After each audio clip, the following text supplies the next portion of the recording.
Total తిరుపతిలోనే 24 అడుగుల అతి పెద్ద వినాయకుడు, అది కూడా లక్ష్మీ నరసింహస్వామి అవతారంలో చూడడానికే భయంకరంగా ఉంది. ఇంత పెద్ద విగ్రహం ఎక్కడి నుంచి తెప్పించినారు, ఎంత ఖర్చు అయింది, ఎన్ని డేస్ చేస్తారు, చందా ఎంత కలెక్ట్ అయింది, ఎవ్రీథింగ్ తెలుసుకునేద్దాం. మన గల్లీ గణేష్ సీజన్ 2 ఎపిసోడ్ 8. సీనన్న ముందుగా హ్యాపీ వినాయక చవితి. నీకు కూడా గఫూర్. పవన్ అన్న నీకు కూడా హ్యాపీ వినాయక చవితి. ఇంత పెద్ద విగ్రహాన్ని ఎక్కడి నుంచి తెప్పించారన్న? హైదరాబాద్ నుంచి. ఎంత పడిందన్న?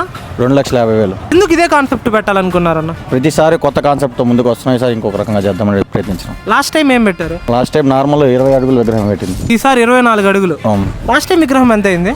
లాస్ట్ టైం 2 లక్షలు అయింది, ఈసారి 2,50,000. మన ఏరియాలో చందా ఎంత కలెక్ట్ అయిందన్న? 4 లక్షలు. టోటల్ ఎన్ని రోజులు పెడదాం అనుకోండి? 11 రోజులు. 11 రోజులకి ఎంత వచ్చన్న? 11 రోజులకి ఒక 7 లక్షలు అవ్వచ్చు. ఈ 11 రోజులు ఏమేమి ప్రోగ్రామ్స్ జరుగుతాయన్న మన ఏరియాలో? ప్రతిరోజు హోమాలు పూజలు, 5వ రోజు వచ్చి ఊరేగింపు ఉంటుంది విగ్రహంది, అన్నదానాలు ప్రతిరోజు ఉంటుంది. 7వ రోజు సుబ్రహ్మణ్య స్వామి కళ్యాణం జరిపిస్తున్నాం. ఫస్ట్ టైం మీరు విగ్రహం పెట్టినప్పుడు ఎప్పుడు పెట్టారు, ఎన్ని అడుగులు పెట్టారు, ఎంత ఖర్చు అయిందన్న?